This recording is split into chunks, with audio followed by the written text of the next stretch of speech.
ఆకుకూరలు చూడంగానే వామ్మో ఆకుకూరలా అని మీలో ఎంతమంది అలా అనుకుంటారు చెప్పండి. నాకు తెలిసి అలా అనుకునే వాళ్ళు మెయిన్లీ చిన్నపిల్లలు ఉంటారు కదా, అసలు వాళ్ళైతే పురుగులను చూసినట్టు చూస్తారనమాట ఆకులు చూడంగానే, ఆకుకూరను చూడంగానే.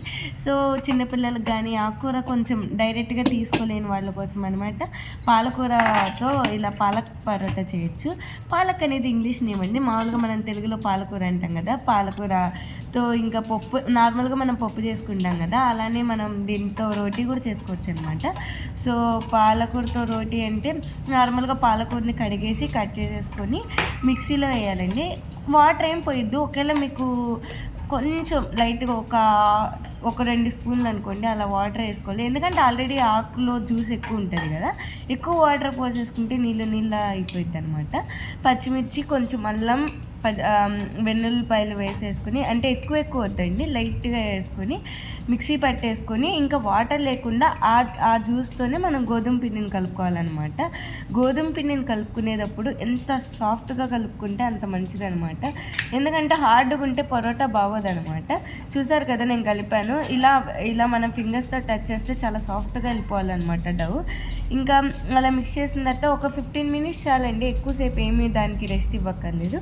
తర్వాత ఇంకా రోటీ చేసుకోవడమే. నార్మల్గా పరోటా అని స్టఫింగ్స్ని అంటారండి, కానీ మనం ఇలా మెంతి కూరతో కానీ వేరే వాటర్తో కాకుండా ఇలా మిక్స్ చేస్తే వాటిని ఏంటంటే ఇలా పరోటాలానే అంటారనమాట. పాలక్ పరోటా లేదంటే మెంతి పరోటా అనమాట. ఇప్పుడు మనం 2 రకాలుగా చేసుకోవచ్చు కదా, నేను 2 రకాలు చూపిస్తానండి. ఇదేమో రౌండ్ షేప్ కోసం.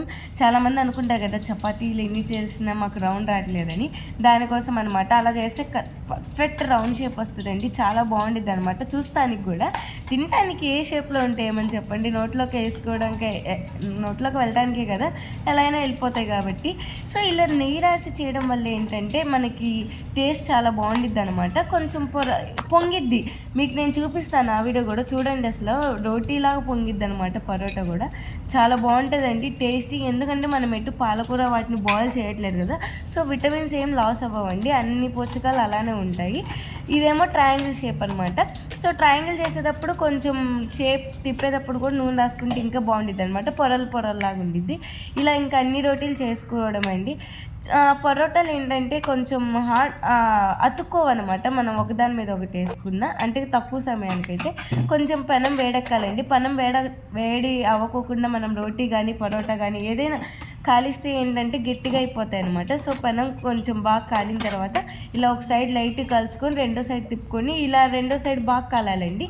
చూసారు కదా ఎలా పొంగుతుందో, అంతేనండి. జస్ట్ తిప్పగానే అలా పొంగేస్తుంది అనమాట. ఎంత మెత్తగా ఉంటాయంటే దూదులాగా. నెక్స్ట్ టైం ఇలా ట్రై చేయండి, ఖచ్చితంగా బాగా వస్తాయి. అసలు ఒకసారి తింటే మళ్ళీ తినాలనిపించింది. అంత కష్టం కూడా ఏముండదండి, చాలా ఈజీగా అయిపోయింది.